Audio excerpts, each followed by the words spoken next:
Ito po si Bombo Oliver Dacumos. Live tayo napapanood, napapakinggan ngayon sa ating programang Zona Libre. Bago ang lahat, ma'am, pagbati muna sa ating viewers and listeners ng Bombo Radio Dagupan.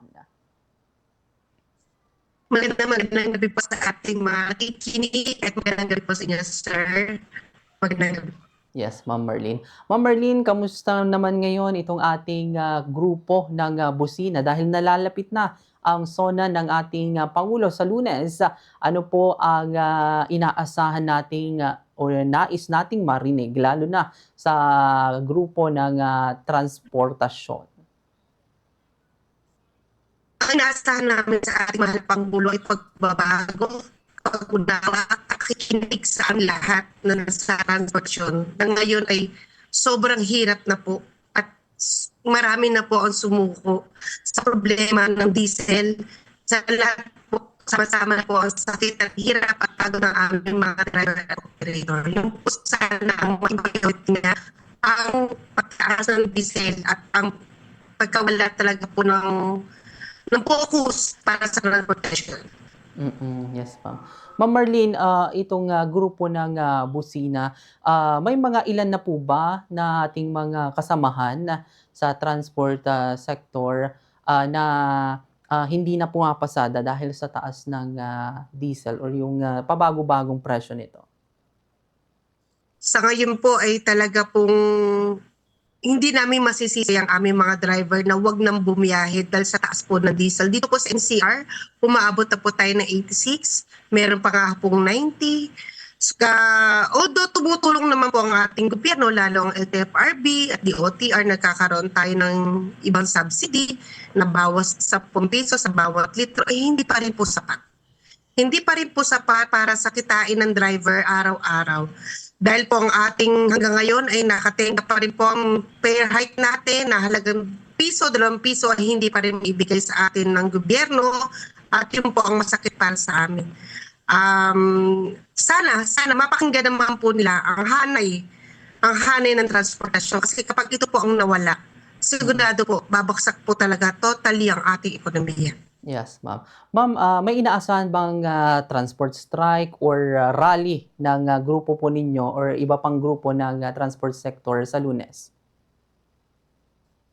Sa Lunes po, wala naman po kaming balak at wala kaming balak na pahirapan ng mga commuters at lalong ating mga mahal na mananakay para dito. Maaari pong sa ngayon na hindi po, maaari pong paplanuhin namin mabuti in case po magsasama-sama na po kami lahat kapag hindi pa rin po tumigil ang pagtaas ng ating gasolina na nagpapahirap sa lahat. Hindi lamang po sa mga driver, hindi lang po para sa operator, kundi po sa mananakay. Dahil kapag kami ay nagkulang at kumonti kami, talaga pong mahihirapan ng commuters. Hindi po ibig sabihin na pag nawala kami, marami silang magiging mode of transportation. Napakamahal din pa rin po ang mode ng transportation na taxi, Grab, o whatever na motor taxi. Iba pa rin po ang jeepney. Iba pa rin po ang jeepney dahil tayo po ay minimum lamang. Makakarating na po sa patutunguhan. Kaya kapag ang nawala po ang PUJ, talaga pong babaksak po ang ekonomiya. Hindi po kami nananakot pero masisigurado po namin na mapaparalyze po kapag hindi pa rin po bumaba ang krudo natin. Yes, ma'am. So dito, ma'am, sa SONA ng ating Pangulong Marcos ay nais natin na talagang matutukan itong gasolina or produktong petrolyo sa ating bansa dahil syempre talagang kung namomroblema sa giyera sa ibang bansa, ang Pilipinas talagang patuloy na namomroblema sa petrolyo, ma'am. Sobra po, sir. Sa totoo lang po, sa ngayon po, ang lahat ng aming kasamahan sa transportasyon, lalo po sa Busina at sa iba-ibang mga samahan ay talaga po umiiyak na po. At kami po sumusuko na rin po sa bayarin sa mga bangko dahil tayo po ay mga modernong sasakyan, modern jeep, na hindi na po talaga makakapaghulog at makakapagbayad sa mga bangko. At kami po ay gumawa na po ng petition na humingi kami ng extension o moratorium na wag muna po kami talaga magbayad sa hindi kakayanin na po talaga. Dahil po ang pagdadrive ng aming mga driver is talaga pong kulang sa pagbayad pa po ng kanilang gasolina. Ayun po ang pinakamasakit. Baka po sa susunod na tawagin niyo po ako, isasabihin ko po sa inyo na wala na pong bumabiyahe totally at sila po ay nagsialisa na lang po dahil Yes. po sa hindi na po kaya talaga. Yes, ma'am. Ma'am, speaking of modernized jeepney, ilang porsyento na po ang meron ang busina ng mga nagmo-modernize? Halos lahat naman po ng nasa busina ay modernized jeepney naman po. Pero hindi naman po tayong mga traditional. Sa traditional po, hindi pa po masyadong masakit po talaga. Although nakakaawa din po ang ating mga jeep dahil apektado sila ng diesel. Pero mas apektado po ang modern. Kasi po tayo ay air condition. Ang air condition po, doble po ang ating konsumo kaysa sa traditional. At the same time, napakamahal po ng maintenance ng modern jeepney. At isa pa po, utang po iyan. Utang po sa bangko na binabayaran namin. Sa totoo lang po, ang usapan noong araw ng 2018, ang lahat ng transportation ng PJs magiging modern. Ang nangyari po, ang na-phase out ay ang modern jeepney po. Sa totoo lang, dahil sa hirap po na nangyari sa amin. Kaya ito na po talaga na hindi natutukan po talaga ang modernization. Yes, ma'am. So kapag magtutuloy-tuloy talaga itong mataas na gasolina natin or produktong petrolyo hanggang sa mga susunod na taon na nakikita ba natin, ma'am, na talagang meron pang mag-drive ng sasakyan? May mga tsuper pa tayong magbabalak na mamasada? Sa tingin ko po, mas magiging accessible sila sa traditional jeepney kasi medyo mas mababa ang tariyahan o ang boundary nito. Kaysa ho matutok sila sa modern jeep kasi hindi ho talaga kakayanin. Ay hindi naman po pwede kami magbaba ng boundary na sobrang baba dahil mayroon tayong bayarin sa bangko at iba po ang maintenance ng ating modernong sasakyan. At the same time po, hindi iba po ang bayarin namin sa kaysa sa traditional na kanya-kanya po ng uwi ng operator. So sa tingin ko po, in case po magtuloy-tuloy po ito, hihinto na po ang karamihan sa amin ng modern jeep at handa na po kami sa sitwasyon na to. Dahil po kayo sa akapin namin ng isang bagay, hindi na namin kakayanin na ibinigay at binato sa amin ng gobyerno na hindi namin sukat akalain na hindi kami susuportahan sa ganitong sitwasyon. Siguro sir, sana in God's will po, wag naman po sana mangyari totally na nagbabalikan na kami ng mga modernong sasakyan sa bangko. Yes, ma'am. Ma'am, reaction nyo lang dito sa pahayag ng LTFRB na pinag-aaralan umano nila itong pagpapalawak ng fuel discount sa mga sasakyan natin, lalo na sa sunod-sunod na oil price hike. Ang 10 piso po at kung 30 liters lang po ibibigay niya, almost 300 lang po in case po kulang pa rin po. Ang kailangan po namin, ibaba nila ang diesel. Ang gawin po nila, kung hindi man po nila magbaba ang diesel at hindi naman nila itataas ang ating pamasahe, bakit hindi ko tayo magkaroon uli ng service contracting na ang benepisyo naman ay para sa mananakay. Ito yung tinatawag na libreng sakay. Kung hanggang kailan na maaaring may oras ng rush hour lang tayo maglibre sakay kasi magbe-benefits na ang pasahero, magbe-benefits pa ang mga driver. Kasi yung oras na magiging libre sa kanila ay makakatipid na. Yun lang po lagi namin ini-insist. Huwag po tayo babaan. Ibibili naman po gasolinahan lamang. Paano po yung mga hindi nadadaanan ng aming mga unit? Paano ho kami makakakuha ng discount?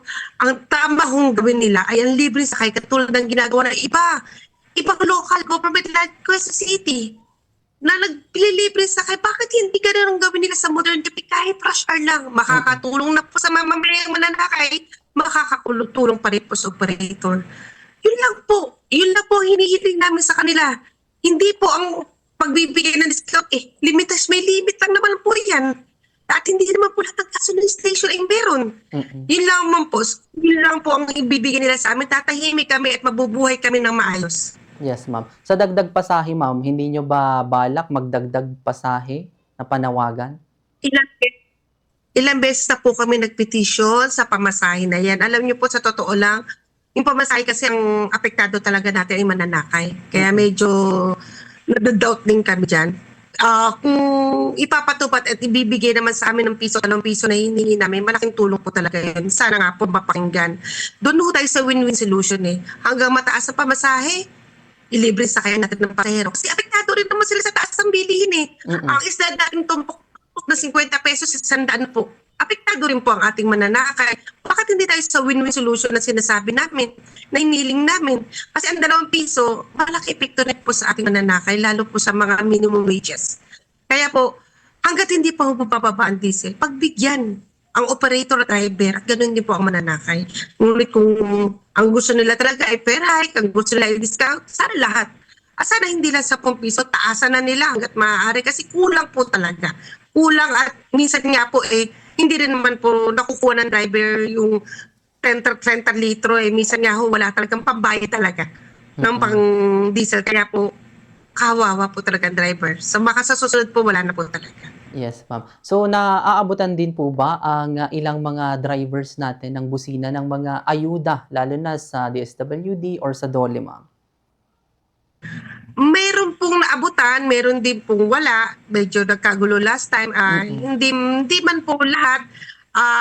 Tumutulong naman po ang LTFRB. In fairness po sa ating Chairman Bigor, kapag lumapit ka naman po sa kanya at mayroon ka naman po sinabi sa kanya na hiling na bagay-bagay na kailangan na tulong, nandiyan naman at bukas palad naman po sila. Yun nga lang po, hindi syempre ma-accommodate ang lahat. Kaya nga po, hinihiling namin po talaga sa LTFRB, ganun din sa DOTR, ganoon lalo sa ating mahal na Pangulo sa darating na zona na sana tutukan nila ang transportasyon. Kasi kapag po kami ang nawala, sigurado po kami na ang mga mahihirap po ang maaapektuhan. At ang mahihirap po talaga kasi ang mayaman at ang tapos may mga sasakyan yan. Paano po talaga yung minimum wage? Doon po ang iniisip namin. Talagang sila po ang apektado dito. Yes, Ma'am Marlene. Maraming salamat, Ma'am Marlene. Baka may nais pa kayong banggitin, lalo na sa usapin ng ating mga nararanasan ngayon na pabago-bagong presyo ng ating krudo, Ma'am Marlene. Para sa aking mga kasamahan sa busina at sa ibang samahan ng transportasyon, siguro po, dasal na lang po natin na talaga pong bumaba na po siya at talagang bumalik na po sa dati. At kung sakali man po, huwag natin idaan lagi sa daan ang ating mga saloobin. Siguro po kailangan natin na upuan at pag-usapan. At sa aming mahal na Pangulo, sana makarating po sa inyo na tutukan niyo po ang transportasyon.